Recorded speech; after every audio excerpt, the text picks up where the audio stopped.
done. Another week. More wrestling. And we're here to talk about it.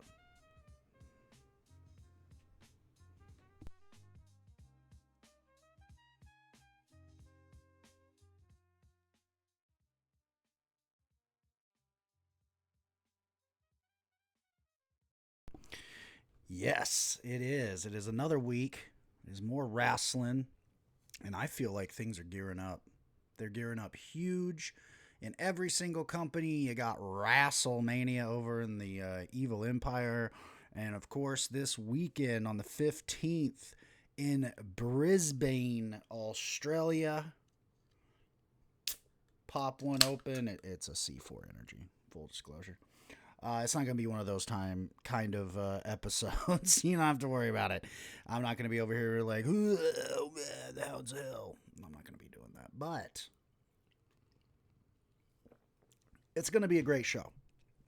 And it's going to be a great show because, man, it's going to be kind of a different show because of last week. You know, I did the, hey, I'm fucking late this week situation. And we went ahead and we reviewed Dynamite, but it was a preview of Collision.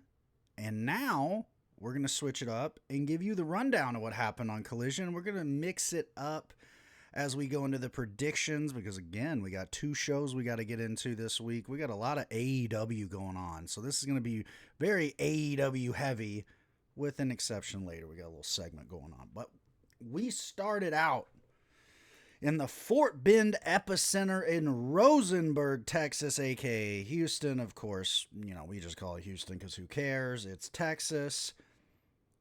And right off the bat, we got Marina Shafir and Jon Moxley showing up. She's dumping security guards on their head. I love this. I always love this.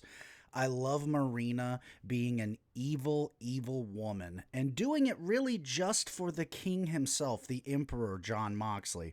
And yes, I'm right there with all of you. I have been very low on this Death Riders thing. I would go as far as to say I think it kind of is time to go away from this shit. I think I don't know, but then I have to think, okay, that means Cope wins the world title at Revolution.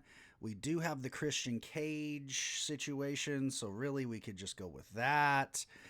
I don't know. It's feeling a little grim as of late for that world championship. And Moxley says he's tired of Cope. And, you know, he could go on and on about why he doesn't deserve a title shot. It's not because he's scared, okay? It's not a literal Cope about Cope, folks. It's not that. He just doesn't think he's worthy. So next week, they're fighting in Brisbane in the tag brawl, the Brisbane Brawl. And he'll just, you know, end this situation with Cope then. And Jay White, by the way. And that's really the X factor. And when I look at this Death Riders thing, that's who I feel sorriest for in an odd way, because I feel like right now should be Jay White's time. I think right now should be Jay White's the world champion and have Christian Cage cash in his thing on him. And it would still work, right? But now it just feels like, okay, so Jay White's the guy hovering around 4 or 5 different guys that, to me, I'm like, okay, well, Jay White's had a stellar 2024 going into 2025. Why is there no conversation of him getting a title match at Revolution? Cope just shows up. He wins a few matches in like a month, and now he's the number one contender of the world title? Seems bizarre to me. Seems very forced to me more than anything. And it feels like Cope's like, well, you know, I've never wrestled Jon Moxley ever one-on-one. I want to do that before I retire, so let's just shoehorn it in now. And I'm not. It's like, okay, but doesn't fit what AEW is doing right now. But what does fit what AEW is doing right now? A multi-man clusterfuck of all time. And we got that in droves with the 6-man triple threat match. Lots of threes. We got Undisputed Kingdom, Kyle O'Reilly, Adam Cole, and Roderick Strong against Daniel Garcia, Daddy Magic, Matt Menard, and Cool Hand Ange Parker, along with, or against rather, Shane Taylor Promotions. And, you know, this is another act, you know, Shane Taylor and the Infantry, that I've been super high on because I'm one of the few psychopaths, sickos, if you will, that watch ROH every week. And they have been the stars of that stuff, you know. Even when it feels like, and it's most of the time, that ROH is just such an afterthought, these guys show up every week. They put on fucking sick fucking matches. And I feel like that's what it's all about. Like, you can't ask for better. I think Shane Taylor definitely also has an aura to him that's very unique. He's a big dude that can move and he's got confidence. And this was beautiful. But this was also just get in there. There's 9 of us.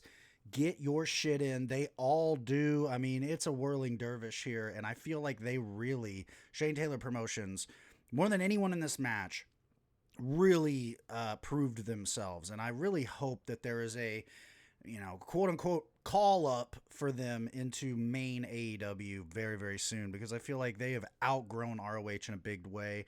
And this tease of Shane Taylor and Daniel Garcia for the TNT title, I'm all for it. I think that if that's a Revolution match, I'm there for it.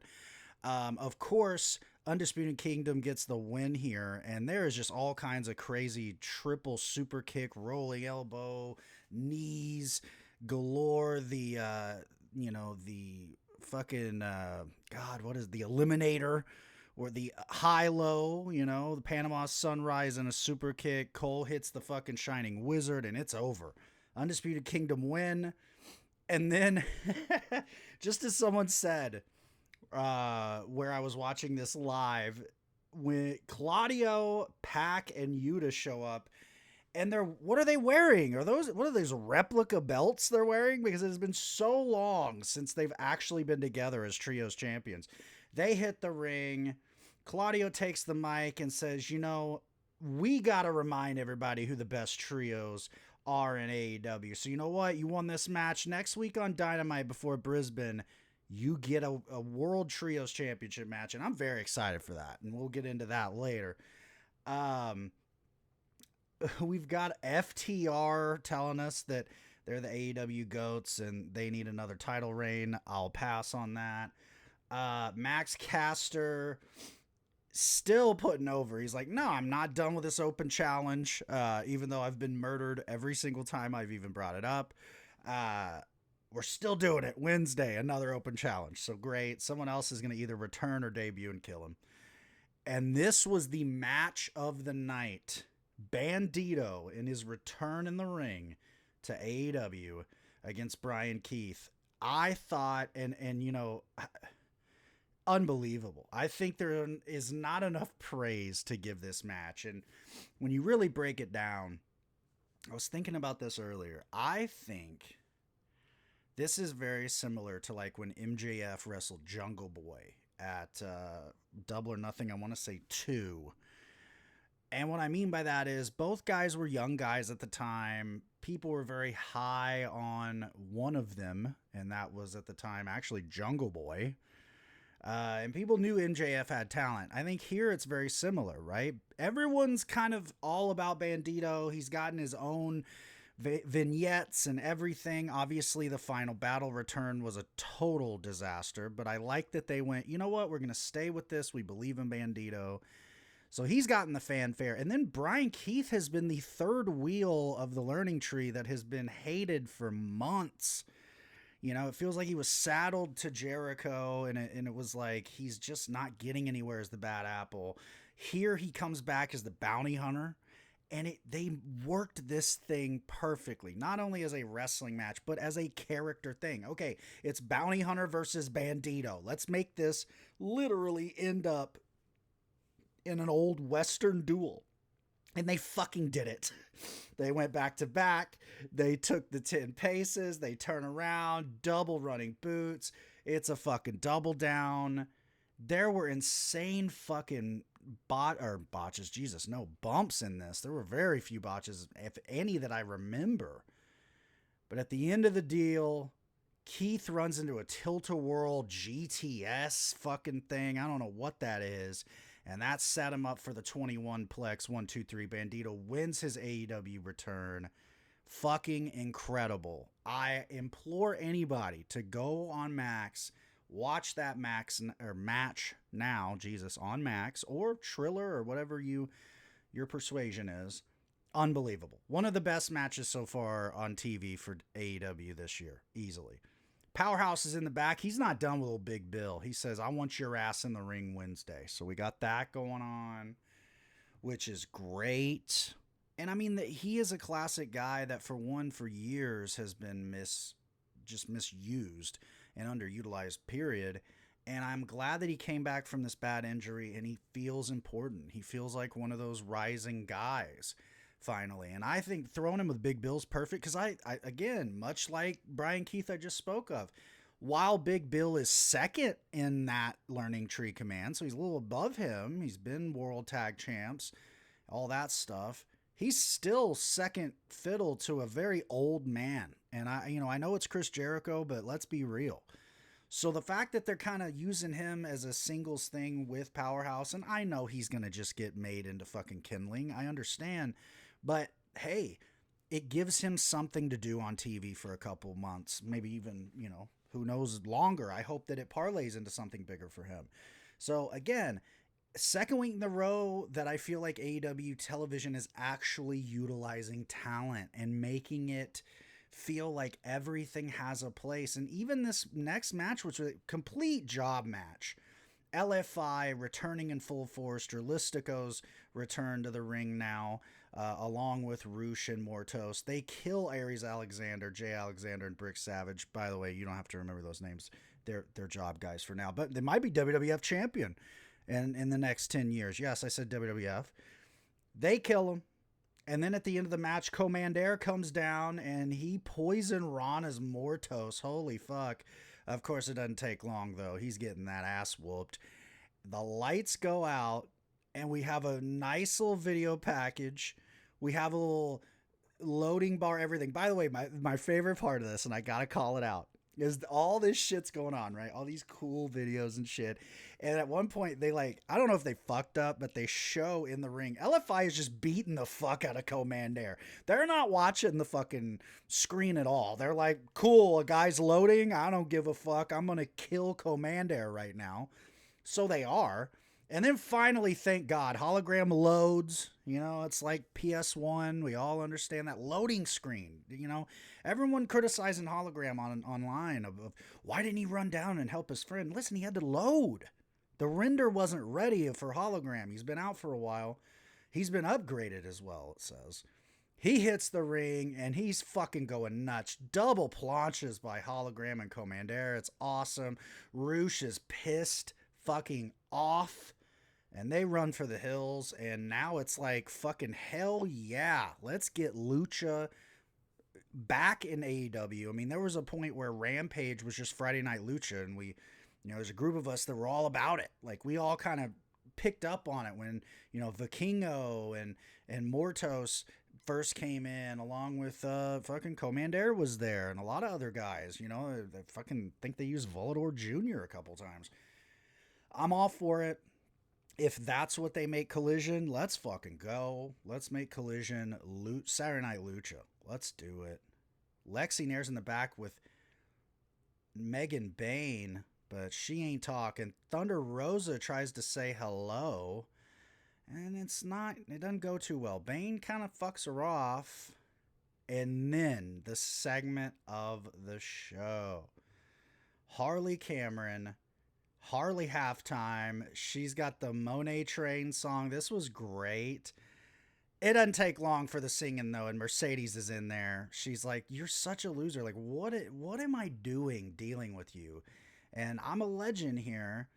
Harley keeps singing and says Mercedes is afraid to feel the wrath. The fans in Houston are all about this. Harley has gotten so fucking over. It's become undeniable. And I feel in this segment, alone, even without her improving in the ring, if you had never seen her wrestle, if you saw this, for one, you'd think, well, who is this crazy bitch, which is great. And then secondly, you would go, she is so good. And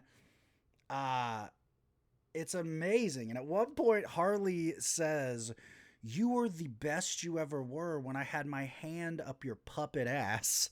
great.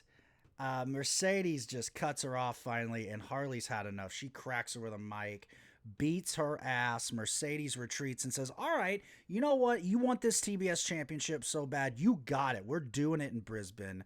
So Harley's going to Brisbane. A great moment. And this to me is really peak pro wrestling shit, right? Where you take a character that maybe is floundering or not quite there yet or wherever, right? They're in their ruts, right? Where Harley was when Saraya left.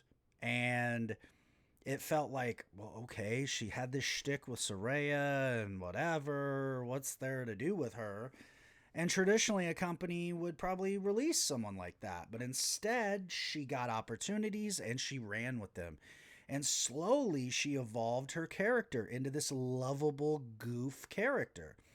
And the best part about it is that would have honestly probably even been fine.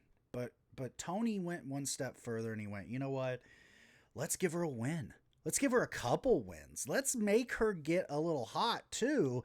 And it worked because now the fans really do believe in her. I've seen so many people go, she's got to beat Mercedes for the TBS title. If this was any other sport, people would go, this person has 2 wins and they're getting this title opportunity. And for one, they'd be outraged by that alone. But then they would also go, they have no chance. But pro wrestling's beautiful in that way. Now so many of us are like, well, Harley has a chance. I think she's going to win the title in her home country. It's beautiful wrestling, guys. And Mercedes is as good as anybody in the ring right now. And I'm not saying woman, because I think period. And I think it's going to be a great opportunity for both of them to do what they do best. Mercedes put on a great match with anybody.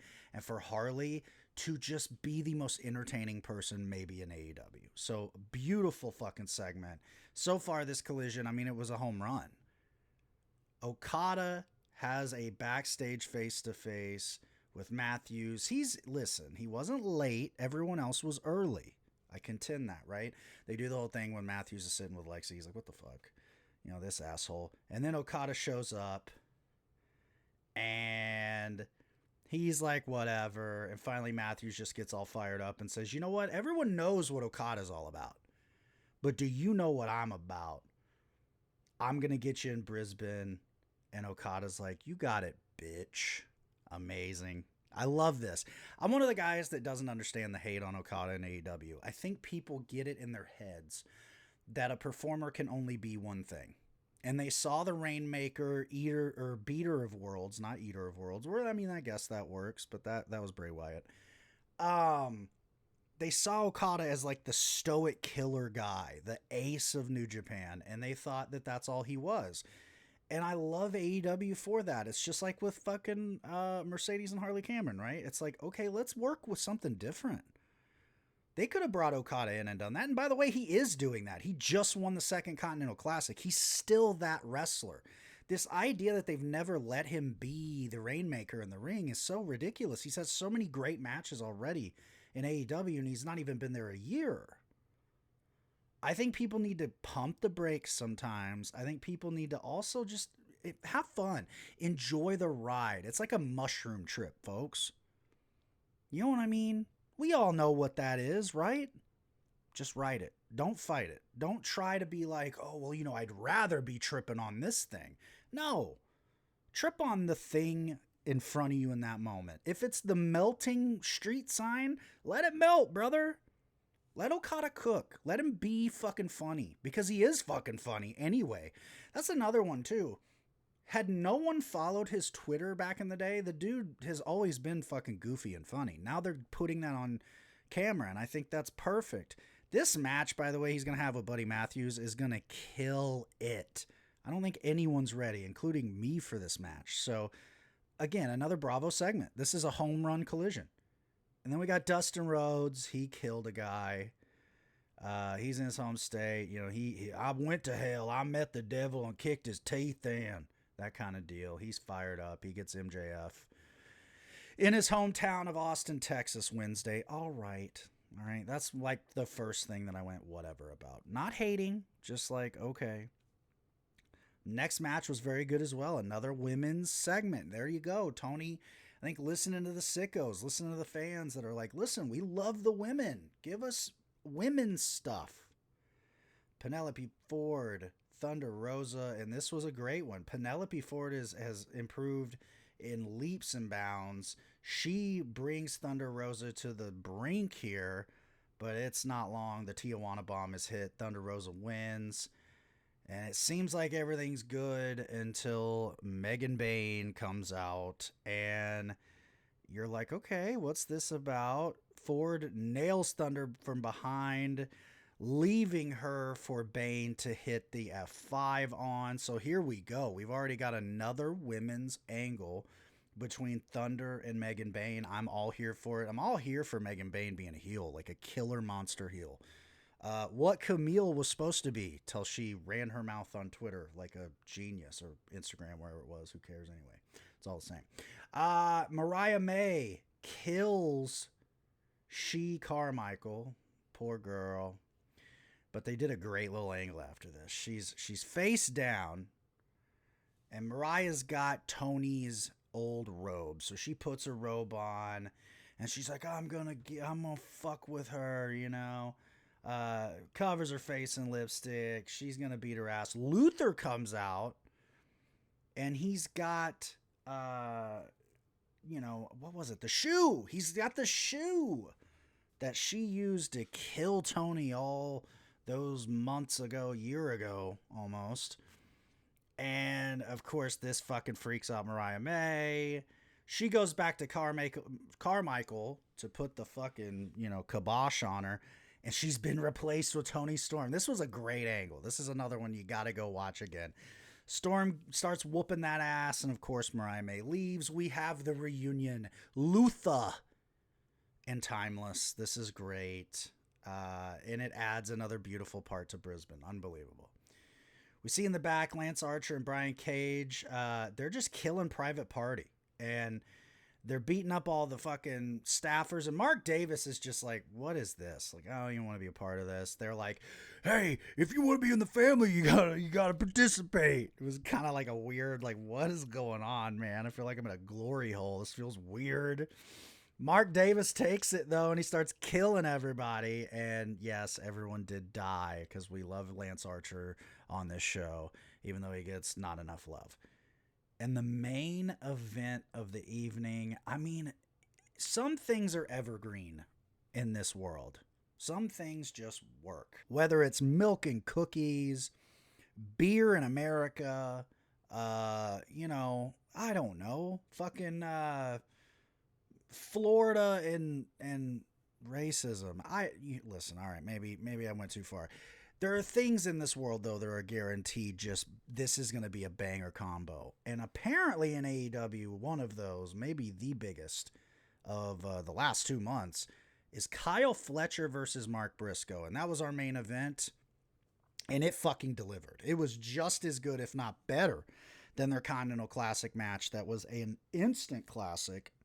Now, if you recall, in that match, Mark Briscoe handed Kyle Fletcher his first Continental Classic loss. So it was like the biggest upset of the whole tournament, probably, outside of Commander beating fucking Claudio. But here, it was like, okay, then Fletcher's going to whoop that ass. And it did not go that way. Not for a while. This was just a beautiful back and forth. I mean, these guys just complement each other so well. And it's such a weird combination, right? It's like, why would these guys be a great combo together? But they are. And at one point, we have a situation on the outside, and Mark Briscoe gets opened fucking up. He starts bleeding everywhere. He's got blood in his eyes at one point. And he fights on, though. He starts to get a little bit of an upper hand. He gets Fletcher up for the cutthroat driver, but Fletcher just is too much and takes him down with the turnbuckle brainbuster for the win. I thought this was a perfect showing for Fletcher going into Brisbane for that huge tag match against Ospreay and Omega. And overall, I think this is as good of a fucking collision as we've seen in a long time. And I mean, that again, that says a lot because they have been killing it lately.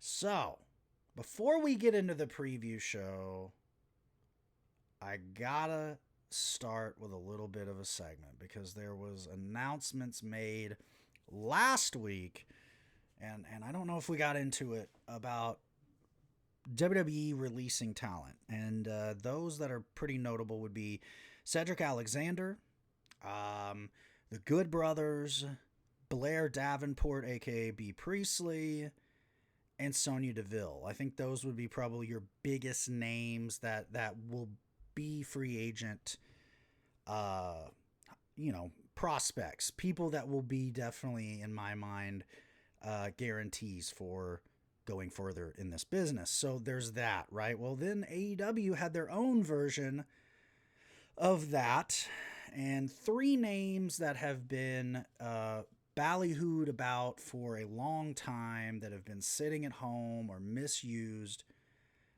finally have been given their official AEW releases. And we're going to go one by one here, and I'm going to give what I think the issue was maybe with these talents, and then I will also give where I think these talents end up. And we're going to start with probably the most obvious one, and that is Malachi Black, aka Aleister Black from WWE. And what was the problem, right? Well, I would say that early on, AEW really kind of didn't see what he could be.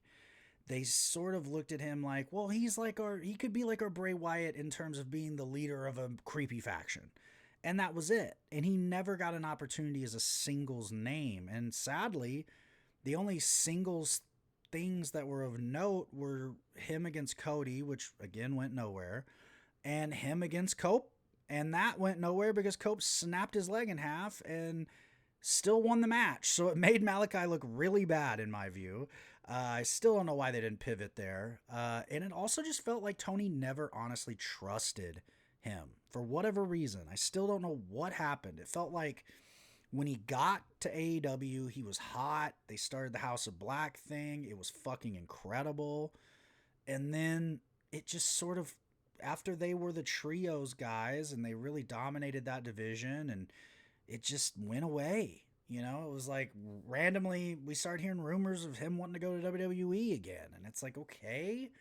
So I don't know what happened there. But that leads me to, where do I think he ends up? I mean, if you look at it, I mean, you could do a lot of things. He could go to New Japan and do a great job there. He could do a lot of stuff, but where do I think he ends up? I think this one, like I said, is pretty cut and dry, because I think Aleister Black ends up going to WWE. And the reason I think he goes to WWE is it seems like that's been where he's wanted to be anyway. Like, he's been rumored to be wanting to go there almost literally 3 months or maybe earlier since he had gone to AEW. So it's been years now. And it's just kind of one of those things. I think he does end up in WWE. I was one of the people that thought, if it was true with him, I had heard that he was ready to go. He was a complete free agent, no restrictions. I thought old Hunter was going to be pretty petty and he was going to show up on Raw last night. That did not happen. And that's me being just a fucking mark, to be fair, and just hoping that, you know, somebody does something petty like they used to at WCW.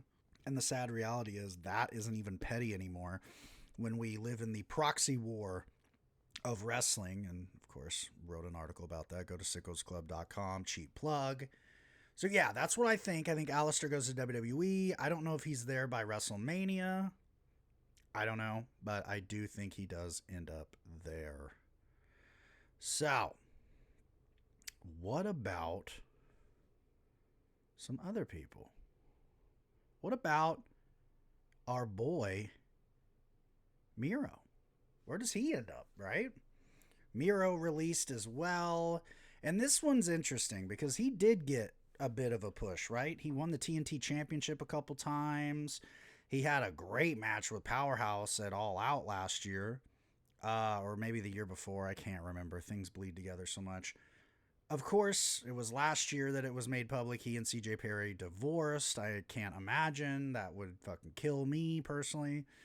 So it's kind of made sense that he's sort of, chilling, but not so surprising that he's leaving AEW. Another guy, much like with Alistair Malachi, he just never felt like he fit AEW. And when he did, I don't know what happened. I think he was his best as the Redeemer. He had the TNT title. That worked. I still don't know what went wrong. I don't know if it was an injury. I don't know if it was an argument. It seems to be with these three names leaving AEW the same issue where it just seems like they could not get along with management for whatever reason. And I might get a little, controversial with the last name. And he's a guy that I like too, by the way. So it's not even that I don't like him. But as for Miro, I like him as well. Where do I think he ends up? I think, and this is the one that I think should go down. He's kind of been really vocal about wanting to do this too. So what I think he ends up doing is I think he ends up going to Noah. A lot of people will see this and think, what the fuck are you talking about? You're so stoned. Here's why I think Noah. I would say New Japan, but they work with AEW, blah, blah, blah. I don't know about that, right? The reason I say Noah is there's still a lot of great talent over there. There's a lot of guys that he could work with. It's Japan. He's never really had a Japan run. And the biggest reason I say that he goes to Noah is because it's really not even he goes to Noah. I think it becomes /WWE. I think he ends up going to WWE at the end of his little Noah run. That's what I think. I think he ends up there because I just, in a selfish way, I want him to have a run in Japan because I know he wants one. And also I love his shit in Japan. So there you go. That leads us to the last name on the list, and that is our boy, the actual current Defy Wrestling champion. He just beat Kenta for that title last weekend, Ricky Starks. And this was the name that has been most controversial as of late. Of course, he had that appearance in GCW a couple of months ago that ended with him and all other AEW talent for a little bit getting pulled from GCW because of Effie making comments about TK's dad. I'll be honest, I think that was all bullshit. I think it was just still a way to veil a punishment on Starks. This was the one that I think is personal. I think something happened with Tony, and Tony just was convinced that Ricky was not a good guy, not reliable. People want to point to the backstage picture of him at the WWE pay-per-view with Cody. If that's the case, that's so stupid because Rhea Ripley's married to Buddy Matthews. There's so much, intercompany shit that why would that matter? And he's been very vocal about Cody's one of his actual good friends. So I don't think it's that. I think it's something Ricky did in the back. I don't know if it was a creative pitch that went south or just a comment he made about Tony. I don't know, but it seems pretty obvious that TK wasn't about him. Now let's get into Ricky, right? The zenith is this picture right here of him as the FTW champion. It was the longest thing he did. I was going to put him with Big Bill at the tag titles. That was my favorite thing, but really, it's about him as an individual, and this was his ceiling. He came in, he had the match with Cody, the TNT Open Challenge, and that got him in the door.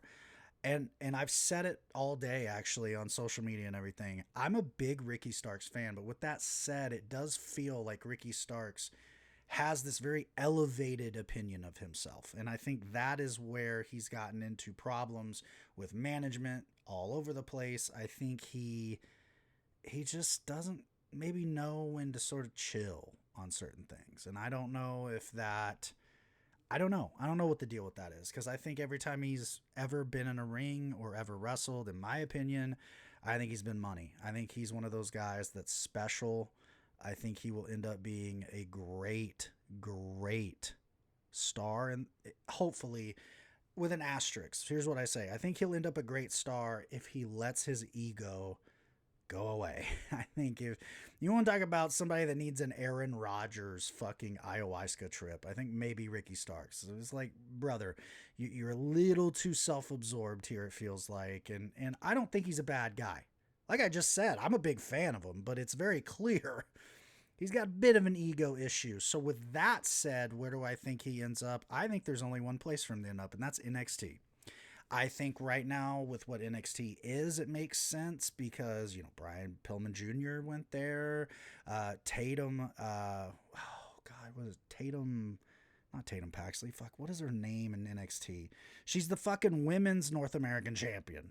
But she was an AEW jobber. I mean, they seem to be the ones that come from AEW that really didn't become big stars go to NXT. And I think he personally could do very well with an NXT run. I think he needs to sort of work out his own personal, kinks in the armor. I think he needs to chill. And I think he also could not, be detrimented by getting better, and I look at that NXT roster and there's a lot of good talent there. Javon Evans and him could have great matches. I mean, him and fucking Regal's kid would have a really solid match, I think. And I think there he could be Ricky Starks and stand out. A lot of people are saying TNA. I could see that too. I don't know. I mean, it all depends, Ricky. What do you believe in yourself? I think NXT would be interested in him. With his allegiance to Cody, I think Cody would definitely probably go to bat for him as well. And has in the past. So I think that's where our three individuals end up, out of the AEW releases. And, I'll say this too. The hate that Tony Khan gets for this shit like this, I think this is the less egregious of any AEW releases ever. All three of these guys were unhappy.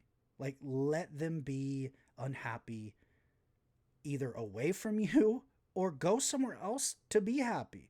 Go find your worth. I mean, listen, he did it with Andrade too, and let's be real, it ain't like Andrade's killing the game. Fuck. I mean, sorry. So it's really a crapshoot. And I think for a long time, Tony was very scared because, let's be honest, it's a young company, and I think he was concerned about giving WWE talent. I mean, it's honestly smart business. I don't know why he got so much flack for it. And so I think that was a lot of the reason why he was very reluctant to, to just do that and just be like, okay, you want out, bye. Like, maybe just don't do that. I see that. I can understand the reservations with that. So I don't blame him whatsoever.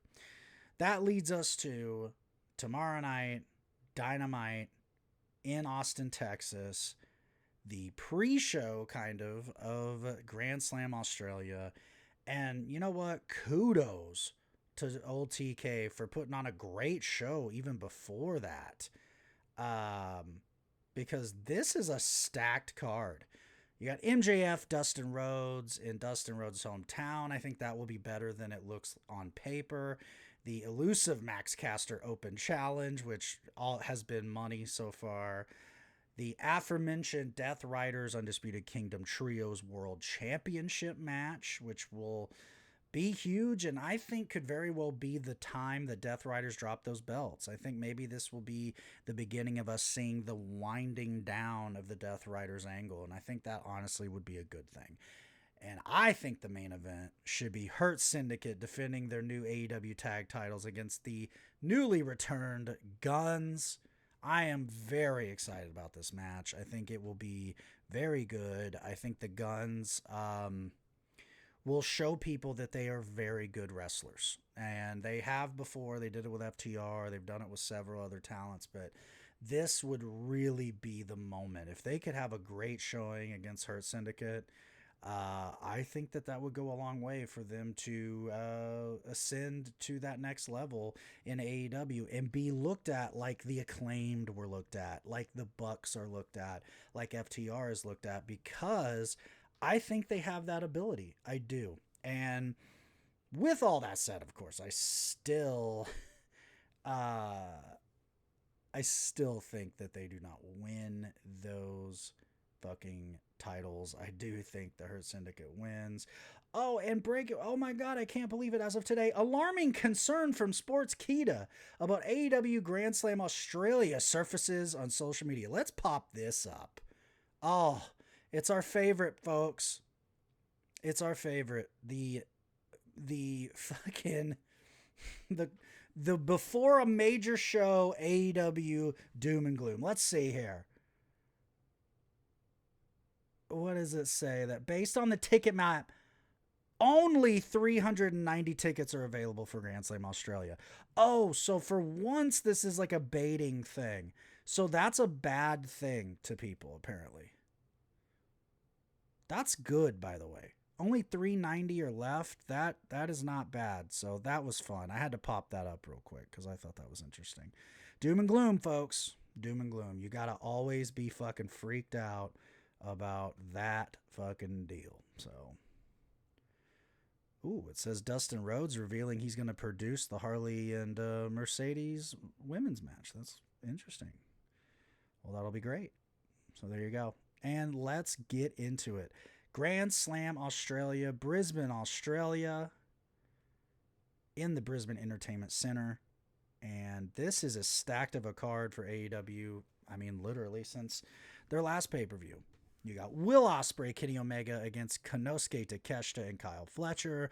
The Mercedes Harley TBS title match. The Okada Buddy Matthews Continental title match.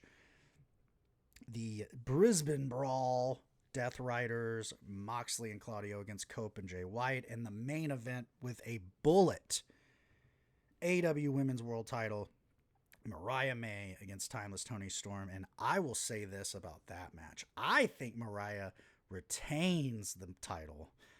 And we get Timeless breaking her fucking brain a little more and losing it even harder as we go into Revolution. That's my call there.